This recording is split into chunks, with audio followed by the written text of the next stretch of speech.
Hello everyone, I welcome you all in Gangotri Group of Schools. I am Vishal Tyagi, Faculty of Mathematics. तो बच्चों अभी हम कुछ और टेंजेंट नॉर्मल से रिलेटेड कुछ और क्वेश्चंस को देखने जा रहे हैं. जैसे question number 1 is this: the angle at which the curve y equal to k into e to the power kx intersect the y axis. Last topic क्या था हमारा? एंगल ऑफ इंटरसेक्शन निकालना. वही कंटिन्यू कर रहा हूं मैं यहाँ पे. ठीक है, तो देखिए इसको देख लेते हैं जल्दी से. एक बार क्वेश्चन को अच्छे से पढ़ लो. ठीक है, मैं क्या कह रहा हूं कि जहां पे ये कर्व इंटरसेक्ट करे y एक्सिस को, वो बताइए एंगल कितना होगा. मतलब कुछ ऐसे, आई डोंट नो कैसा कर रहा है, मान लो ये है. तो मैं क्या कह रहा हूं कि इस पॉइंट पे टेंजेंट खींच दो और ये एंगल लेट से अल्फा. तो ये अल्फा पूछा गया है. y एक्सिस के साथ कितना एंगल बना रही है, उसकी टेंजेंट किस पॉइंट पे, जिस पॉइंट पे वो y एक्सिस को कट कर रहा है. ऑलराइट, तो ठीक है, कोई दिक्कत नहीं है. कर्व क्या है ये, और y एक्सिस किसे बोलते हैं? x equal to 0. ये कौन है? y axis. पुट कर दो, then you will get y equal to k. Hence point of intersection will be 0, k. 0, k है पॉइंट ऑफ इंटरसेक्शन. इसका मतलब 0, k पे मुझे क्या खींचना है अब? टेंजेंट या उसका स्लोप चाहिए मुझे. ठीक है, तो मैंने कहा चलो निकालते हैं. dy by d x at 0, k. यहाँ आएगा k स्क्वायर और इनटू में कौन आएगा? e k x. Right, differentiation इसका. और x को क्या पुट कर दोगे बच्चों? 0, क्योंकि यहाँ पे 0 है. और क्या आ गया? ये k स्क्वायर. मतलब dy बाई डी एक्स कितना आ गया? k square. लेकिन जो dy बाई डी एक्स होता है वो तो टाइम थीटा होता है, और थीटा किसके साथ एंगल होता है? With x axis. स्लोप है ना, स्लोप क्या होता है? Angle with positive direction of x axis. तो मतलब अभी जो मुझे मिला है वो कुछ ऐसे मिला है. थीटा मुझे चाहिए अल्फा. ऑलराइट, अच्छा ये थीटा है तो ये एंगल कितना होगा?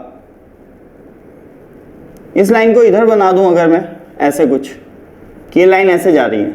राइट, ये एंगल थीटा है. मुझे चाहिए ये अल्फा, तो ये भी तो अल्फा होगा. और अल्फा प्लस थीटा कितना होगा? 90. ठीक है, तो अच्छा टेन थीटा मेरे पास कितना आ गया बच्चों? k square. लेकिन मुझे थीटा थोड़ा ही चाहिए, मुझे क्या चाहिए? अल्फा. और we know very well theta plus alpha is 90. तो थीटा को क्या लिख सकता हूँ? 90 माइनस अल्फा. तो रख दिया मैंने, यहाँ पे आ गया 90 minus alpha, that is k square. ये क्या बन गया? Cot alpha k square. तो अल्फा को मैंने लिख दिया कॉट इनवर्स k स्क्वायर और tan inverse 1 by k square. Both are same thing. Clear? तो ये डिपेंड करेगा कि जो ऑप्शन है वो क्या दिया गया है, कॉट में दिया है या tan में. तो फाइनली मेरा आंसर आ गया ये. ठीक है, कुछ लोग क्या गलती करते हैं, सिर्फ इसी को आंसर बोल देते हैं यहाँ पे, tan इनवर्स k स्क्वायर. ये तो भाई जो थीटा है ये तो x एक्सिस के साथ है ना एंगल. उसने पूछा किसके साथ है? y के साथ. ठीक है, तो कुछ इस इक्वेशन का यूज करना पड़ेगा obviously, then you will get the answer. Alright students, let's move. Okay students, चलिए नेक्स्ट क्वेश्चन पे आते हैं जल्दी से. इस क्वेश्चन से पहले हम ये वाला या चलो इसको ही करते हैं पहले. Find the condition so that two curves these two curves intersect orthogonally. दोनों एक दूसरे को ऑर्थोगोनली कट करें. तो x square upon a1 square y square upon b1 square equal to 1 और x square upon a2 square plus y square upon b2 square is equal to 1. Alright बच्चों, ये दोनों एक दूसरे को ऑर्थोगोनली कट करें. अच्छा इसमें आई थिंक एक प्रॉब्लम है. बिल्कुल एक प्रॉब्लम है, ये स्क्वायर नहीं है यहाँ पे, ये हटा लें. ठीक है, क्वेश्चंस में जो क्वेश्चन है इसमें से भी हटा देना, स्क्वायर नहीं है. a1 b1 a2 b2 ऐसे करके आएगा. आईआईटी का क्वेश्चन है.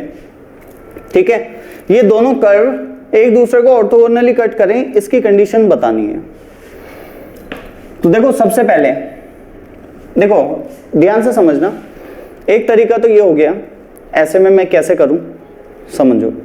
ऑर्थोगोनली कट करना है तो सबसे पहले इंटरसेक्शन पॉइंट निकालूं, उस पर टेंजेंट की इक्वेशन निकालूं, उनके जो बीच का स्लोप है, मान लो एक टेंजेंट का स्लोप m1 आया, एक का आया m2, तो उनके बीच का एंगल कितना होना चाहिए 90। ऑर्थोगोनल कट तभी तो होगा, और उनके बीच का एंगल अगर 90 है तो m1 m2 क्या होगा -1। बताओ बात सही है क्या? m1 m2 कितना हो जाएगा -1। रख दूंगा, वहां से कंडीशन आ जाएगी। लेकिन इंटरसेक्शन पॉइंट निकालना थोड़ा सा अजीब हो सकता है, निकल भी सकते हैं लेकिन अजीब हो जाएगा। ऑलराइट, तो जब आप इसका इंटरसेक्शन पॉइंट निकालने की कोशिश करेंगे तो वो थोड़ा सा टफ जा सकता है। इससे बेटर वे कि पॉइंट लेट कर लो x1, y1। मैंने तुम्हें पहले ही बताया है, ये बेस्ट वे होता है, x1, y1 लेट कर लेना इंटरसेक्शन पॉइंट को, ठीक है। और थोड़ी सी इसके ऊपर कहानी सुनो कि दो कर्व दिए हैं आपको जिनका आप इंटरसेक्शन पॉइंट इजीली निकाल सकते हो। फिर भी आप ये काम कर सकते हो कि उन दोनों कर्व के इंटरसेक्शन पॉइंट को लेट कर लो x1, y1 और उस मेथड से सॉल्व करो। फिर फाइनली जब tan थीटा आएगा, मतलब angle between the lines, tangent lines, tan theta m1 - m2 upon 1 + m1 m2, वो x1 और y1 की टर्म्स में आएगा। ऑलराइट, अब क्या करोगे, जब आपने पॉइंट लेट किया होगा x1, y1, तो उसको कर्व में भी सेटिस्फाई करवाते हो आप, सही बात है। जब आपने कर्व में सेटिस्फाई कराया उसको, ऑलराइट, तो वो जो इनिशियल इक्वेशंस आई हैं उनका नाम मैं क्या दे रहा हूं, इनिशियल इक्वेशन। तो उन इनिशियल इक्वेशंस का यूज करके अगर मैं tan थीटा में उन इनिशियल इक्वेशंस को यूज करता हूं और x1 और y1 को रिप्लेस मतलब एलिमिनेट करने की कोशिश करता हूं, तो कई बार एलिमिनेट हो जाते हैं और डायरेक्ट हमें आंसर मिल जाता है। इससे मुझे क्या फायदा हो गया कि इंटरसेक्शन पॉइंट निकालने की जरूरत नहीं पड़ी। कई बार क्या होता है, इंटरसेक्शन पॉइंट निकालना एक बहुत ही महाभारत हो जाती है, ठीक है, या इंटरसेक्शन पॉइंट कुछ अजीब से आ जाते हैं जिनके साथ चलना थोड़ा सा टफ हो जाता है। तो बेस्ट वे है कि x1, y1 लेट कर लो, आगे बढ़ो। अगर इंटरसेक्शन पॉइंट निकाल सकते हो तो लास्ट में पुट कर देना x1, y1 की जगह, क्या दिक्कत है? जब tan थीटा x1 और y1 की टर्म्स में आया है वहां पे पुट कर देना। ऑलराइट, तो दोनों ही केस में ये चीज पॉसिबल है। ऐसा भी हो सकता है tan थीटा में x1, y1 की वैल्यू पुट करने की जरूरत ही ना पड़े, x1, y1 अपने आप एलिमिनेट हो जाए यूजिंग इनिशियल इक्वेशंस, ठीक है, तो फिर तो और बेस्ट हो जाएगा। ऑलराइट, तो ये बेस्ट चीज है। तो अब मैं यहां पे इंटरसेक्शन पॉइंट निकाल लूं दोनों इलिप्स का, उससे बेस्ट है मैं लेट कर रहा हूं। Assume intersection point of these two curves is x1, y1, x1, y1। तभी मैंने एकदम से क्या काम किया, सेटिस्फाई करा दिया b1 = 1 और x1² upon a2 and y1² upon b2 = 1। Alright guys, समझ आ रही है बात? ठीक है, अब मैं क्या करूं, ये बात तो समझ गए। अब dy/dx निकाल रहा हूं मैं। अच्छा, इस कर्व का नाम दे देते हैं चलो c1 और इसका नाम दे देते हैं c2। तो dy/dx of c1 eight x1, y1, तो डिफरेंशिएट किसको करोगे, इसको।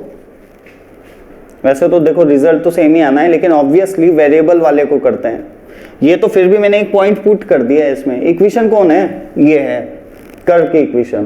तो कर्व की इक्वेशन तो ये है, ये तो ऐसे ही है कोई इक्वेशन, कर्व में एक पॉइंट को सेटिस्फाई कराया मैंने, ठीक है। तो कर्व की इक्वेशन को डिफरेंशिएट करते हैं, वो है ये, फिर उसमें x1, y1 पुट करते हैं। ऑलराइट, ऐसा नहीं कि स्टार्टिंग में पुट कर दिया फिर डिफरेंशिएट करने लगे, ये तो एक तरह का कांस्टेंट है, ठीक है। जैसे मैं कह दूं एक पैराबोला है, 2, 3 पे टेंजेंट की इक्वेशन निकालो, तो आपने क्या किया, 2, 3 पहले ही पैराबोला में पुट कर दिया। What does it mean, meaningless है, ठीक है। ऐसा ही कुछ है कि इसको आप डिफरेंशिएट करो, तो इसको डिफरेंशिएट करोगे और उसमें x1, y1 पुट कर दोगे तो यू विल गेट व्हाट, ध्यान से देखो, x1, upon y1 into b1 upon a1, जैसा कि मैं देख पा रहा हूं dy बाई डी एक्स ऐसा कुछ निकल के आ जाएगा एट दिस पॉइंट।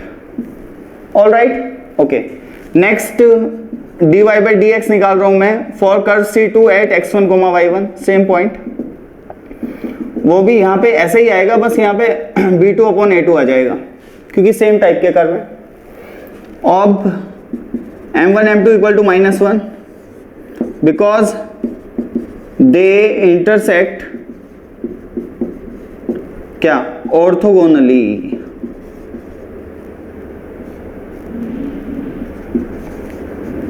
ठीक है, they intersect orthogonally guys, that's why I put m1 m2 equal to -1। m1 कौन है ये मान लो और इसको मान लो m2।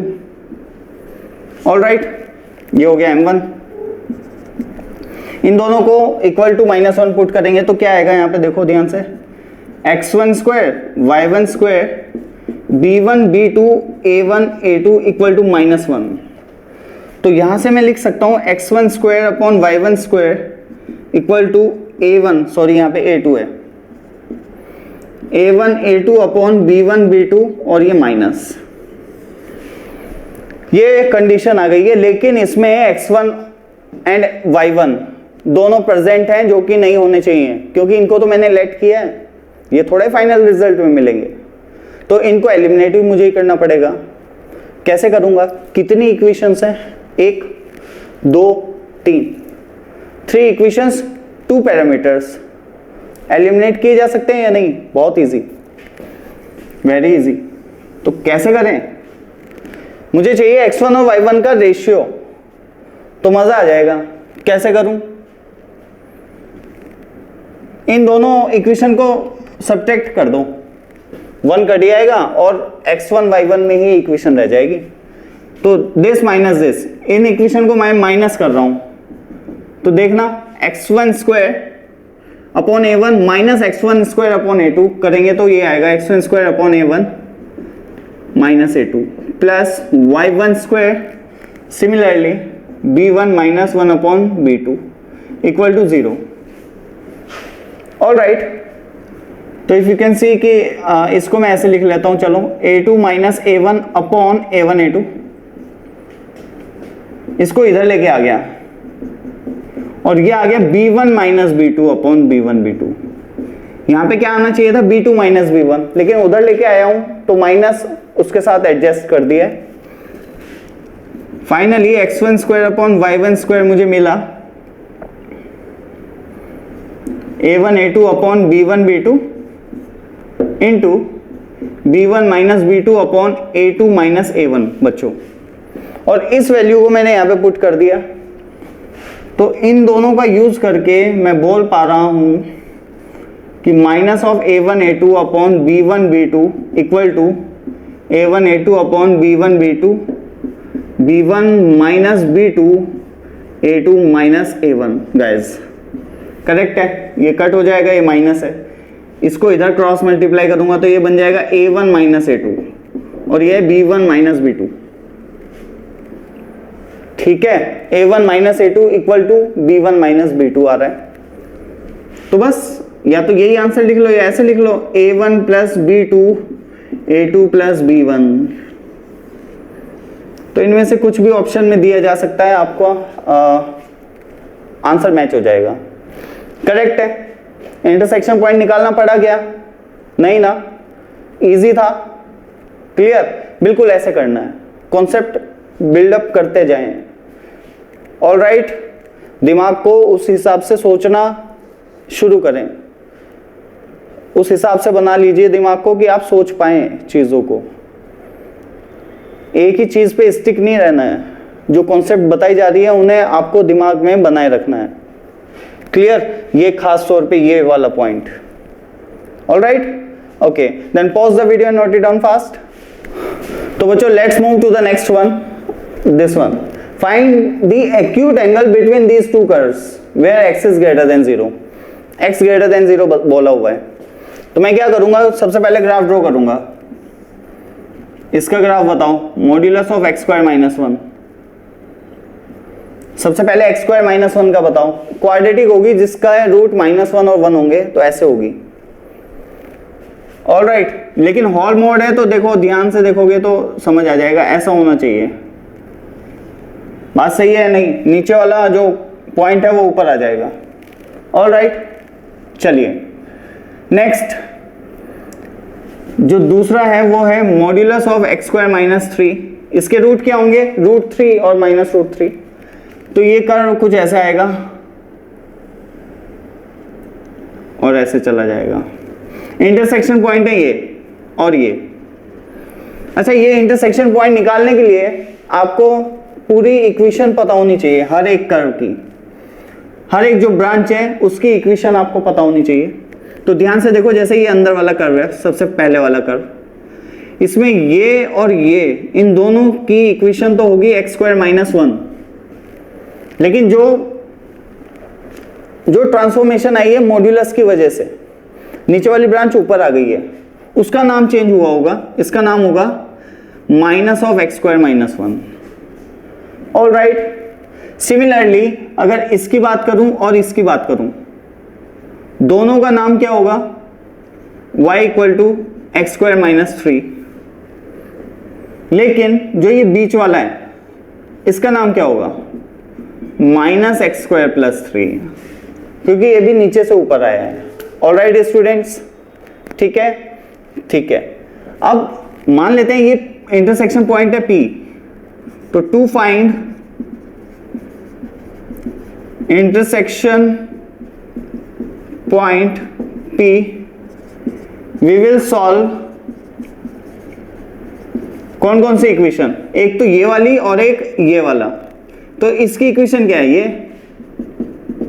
एंड दूसरी इक्वेशन क्या है? इसकी, ये जो है इसकी इक्वेशन है ये। ऑलराइट स्टूडेंट्स, तो इनको यूज करेंगे और सॉल्व करेंगे। तो कैसे करें? ठीक है, इस इक्वेशन में से माइनस करो, क्या आ जाएगा? 0, 2x स्क्वायर माइनस 4, तो x आ गया क्या? Plus minus √2। ये होगा प्लस √2 और ये होगा माइनस √2। क्लियर? तो coordinate of point P will be √2 comma √2 को यहां पे पुट कर दो y में, तो 1 आएगा। 1 x तो मिल गया, y कोऑर्डिनेट इक्वेशन में पुट करके निकल जाएगा। तो √2 कोमा 1 है बच्चों वो। ओके, अब क्या करें? अब √2 कोमा 1 पे टेंजेंट का स्लोप निकालो।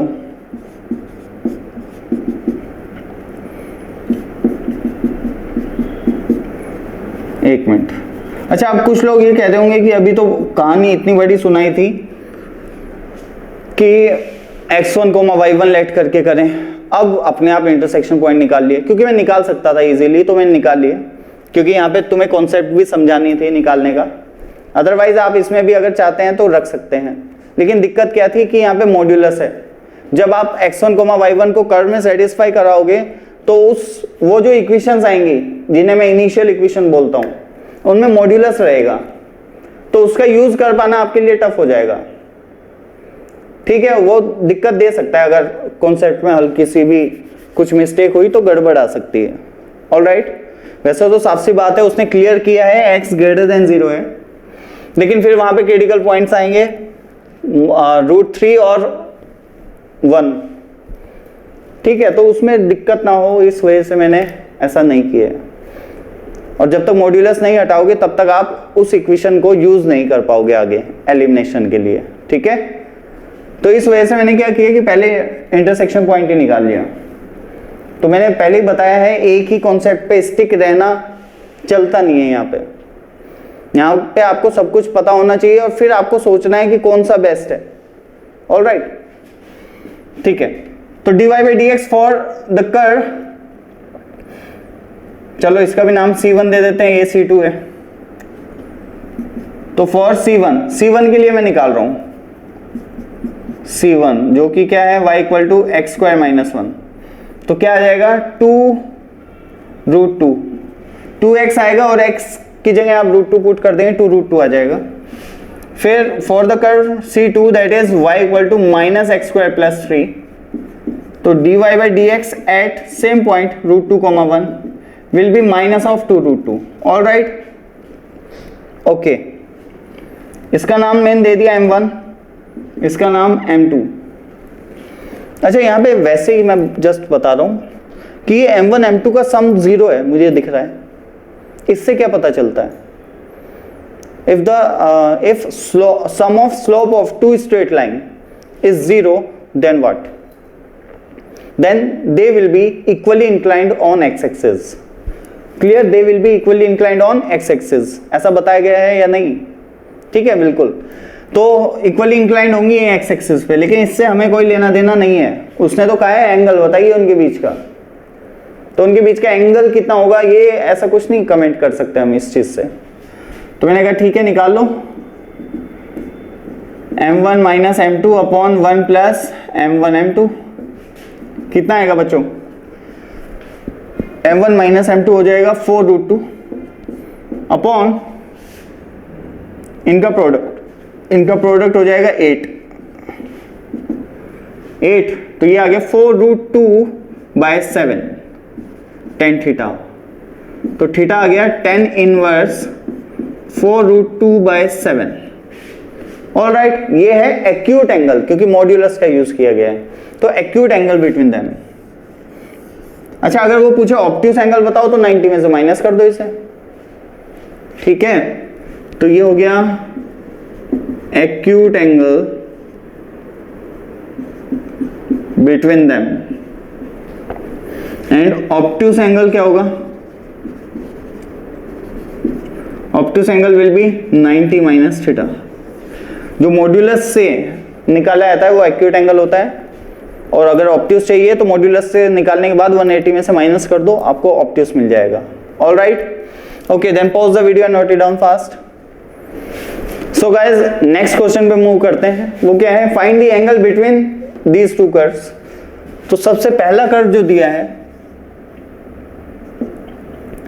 वो है ये,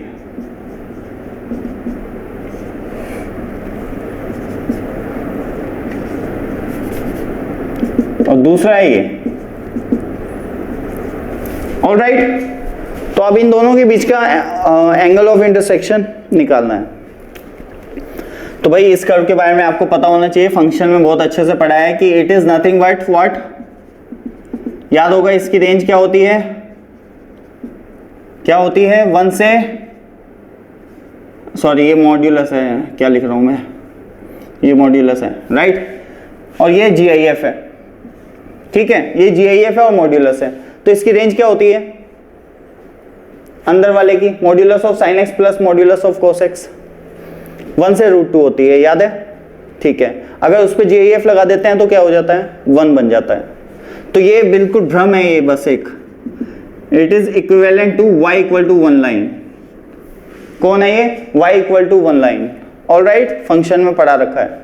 चलिए, तो ये तो y इक्वल टू 1 है, ये सर्कल है, तो ये रहा circle, y equal to 1 line देख लेंगे। सर्कल की रेडियस कितनी है? 0,5 राइट, तो y इक्वल टू 1 लाइन कुछ ऐसे आएगी। अब y इक्वल टू 1 लाइन के साथ जो टेंजेंट स्लोप बनाएगी, अपना एंगल बनाएगी, वो बताना है बीटा। क्लियर है? वो बताना है जो एंगल बनेगा यहाँ पे। ऑल राइट, ठीक है, तो इतना वो समझ आ गया होगा तुम्हें राइट, और इतना भी समझ आ रहा होगा जो ये एंगल होगा वही ये होगा, क्योंकि बिल्कुल सिमेट्रिकल है। क्लियर है या नहीं? तो जो ये एंगल आएगा वही ये एंगल होगा, तो एक्यूट एंगल निकाल लो तो बीटा मिल जाएगा आपको। क्लियर? एक्यूट एंगल निकालोगे तो बीटा मिल जाएगा, बस ये निकालना है। तो कैसे? चलो देखते हैं, dy/dx निकालते हैं फॉर y इक्वल टू 1। देखो इसका चलो पॉइंट ऑफ इंटरसेक्शन निकाल लो पहले, कोई भी एक पॉइंट ऑफ इंटरसेक्शन निकाल लिया, जैसे ये निकाल लिया, 1 इसमें पुट करो तो x कितना आएगा? 2, 1,2 आ रहा है। पॉइंट ऑफ इंटरसेक्शन इजीली निकल पा रहा है, y इक्वल टू 1 लाइन है, y को 1 पुट किया तो x कितना आ गया? 2 आ गया। ऑल राइट, तो पॉइंट ऑफ इंटरसेक्शन तो मिल गया। अब dy/dx निकालो, तो इसका कितना आएगा देखना, -2x अपॉन 2y, मतलब 2 तो कट हो जाएगा, minus of x by y आएगा, जिसमें मैं पुट करूंगा क्या 2,1, तो ये आ जाएगा -2। तो dy बाई डी एक्स बच्चों कितना है -2। अच्छा, इस लाइन का dy बाई डी एक्स कितना है 0, तो m1 आ गया ये, और m2 कहां से निकलेगा y इक्वल टू 1 से, इसका मतलब m2 कितना आ जाएगा 0।